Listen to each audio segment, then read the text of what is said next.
Hello and welcome to World Talks, where every word matters. I'm Anna Kalczynska. Good evening. French President Emmanuel Macron is coming to Warsaw tomorrow as Poland is taking over the rotating presidency of the Council of the European Union. Where are the two countries when it comes to accelerating peace talks and diplomacy around Ukraine? To unpack these issues, I'm joined by Pierre Buhler, the former French ambassador to Poland. Good evening, sir. Good to have you. Good evening. All right, so Emmanuel Macron comes to Warsaw almost a day after the famous meeting with Donald Trump and Volodymyr Zelensky. So is his visit to Warsaw an on-site occasion to discuss what has been touched upon in Paris? Definitely, that's one of the three purposes which I see behind that visit. First, to share his conclusions about the meeting President Macron organized on Saturday at the Élysée Palace between Donald Trump and Vladimir Zelensky. Also, the issue of how to better support, how to better assist Ukraine in this new phase of the transatlantic relationship will be certainly on the agenda of the talks. And I trust he will also want to hear more about the views of the Polish leadership during Poland's rotating presidency of the European Council. So plenty on their plate. I think also it's a response to the initiative Prime Minister Donald Tusk took a few weeks ago to open discussions with leaders, European leaders who are most like-minded leaders regarding the support for Ukraine, and he had expressed his intention to talk to France, to the UK, to the northern countries, and this is right now unfolding and has come to fruition. So Tusk's initiative is gaining momentum, and I think it's right because we're in a pivotal moment. Exactly. Are France and Poland on the same page as regards Ukraine? And do you think it would be possible for France and for Emmanuel Macron to reconsider its position of Ukraine membership to NATO? Well, France has been in favor of Ukraine's membership to NATO, so has Poland been, and a number of other countries.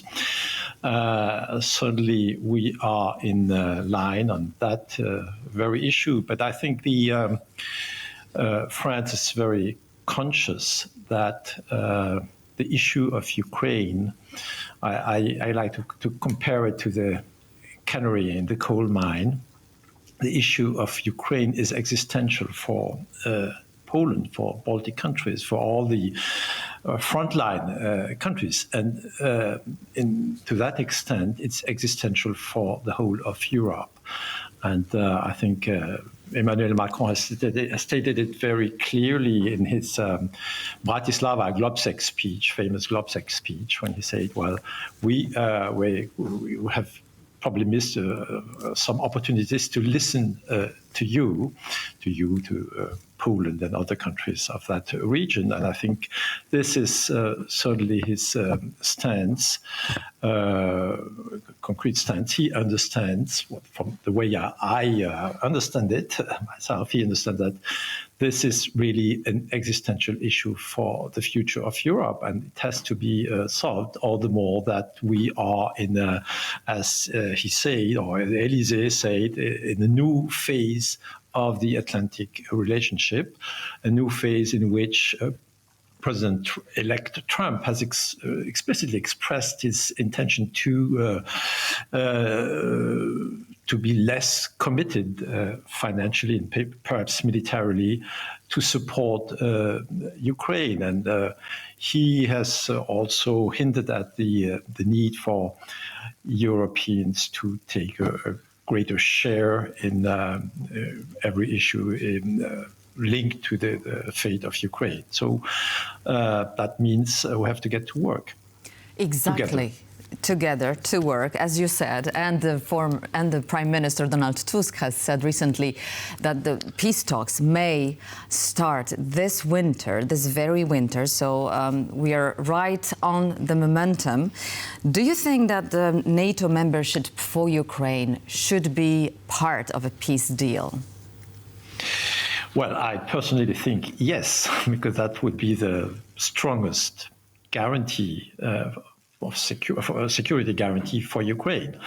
The problem is that some allies do not see it that way. One of them is the United States. President Biden has been very clear on that. No NATO membership for Ukraine.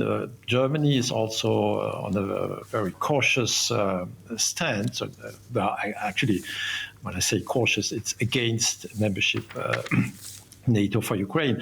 And certainly, Ukrainian leadership is well aware that this cannot be immediate NATO membership, and that maybe it's for some time in the future. But what Ukraine needs most is, that's what they say publicly. In the meantime, they need very strong guarantees, security guarantees, before that NATO membership becomes possible. And this is, I think, that will be the core issue of the discussions in Warsaw tomorrow, but certainly of the upcoming discussions between allies and all those like-minded allies I alluded to earlier. All right, security guarantees absolutely understandably demanded by Ukraine, but the defense minister, the French defense minister, understands it as well. He a few times vocalized a possibility of sending NATO troops to Ukraine. Do you think that is even possible with regard of the peace talks and a plan for security of Ukraine? Depends what you mean by NATO troops. If it's troops by some NATO allies, sent by some NATO allies on a national basis, it is different from troops coming under the NATO pavilion, the NATO flag. So I think many options are being considered right now. Boots on the ground. Remember maybe that President Macron in February expressed his possibility of sending French military on the ground, but this was a different situation from now. I think now it's really geared towards security guarantees in the case of a ceasefire, for which all sides are hoping, and that would be a different story. So you have different views, different options being flagged. I saw it in the Polish press, interviewing French experts on what it could look like. One of them mentioned there would be 40,000 troops on the ground from different European countries, in different brigades. That's certainly one option. Possibly other options. This is, of course, will be decided at a political level, but many talks need to go on. And on the other hand, to enter into a negotiation, you need to be at least two partners, Ukraine and Russia. Russia has to enter into that, and you need to be two to tango. So what this negotiation, when it can start, what will be its frame, who will be at the table, those are questions which have to be discussed and to be settled in the near future if we really wanted to enter actively in that phase. All right, Ambassador, Europe needs to spend 10 times more on defense than right now. These are the words of the Lithuanian Commissioner on Defense and Space, Andrius Kubilius. He wants to extend the defense budget to 100 billion euros in the next 7 years framework. So do you think that France could be an ally of Poland in pushing forward this agenda? I'm not sure you could talk seriously about spending 10 times more than what's currently being spent. Or at least because, near to that, as says Kubilius. No, but France spends 2% of its GDP. 10 times more would be 20% of its GDP. That's just, I don't know where this Mr. Kubilius took this figure from, but no country short of Russia spends 20% of their GDP on defense. So what matters is to increase, and different levels have been quoted. To the recommendation by NATO is 2% minimum, and some countries are below that threshold. France is right at the threshold. Poland is very high. Poland is the best pupil in the NATO pupil in the NATO class with 4.7 in 2025. But that's a very heavy burden already. So I don't think it would be realistic to count on every NATO country doubling in a matter of years its defense expenditure.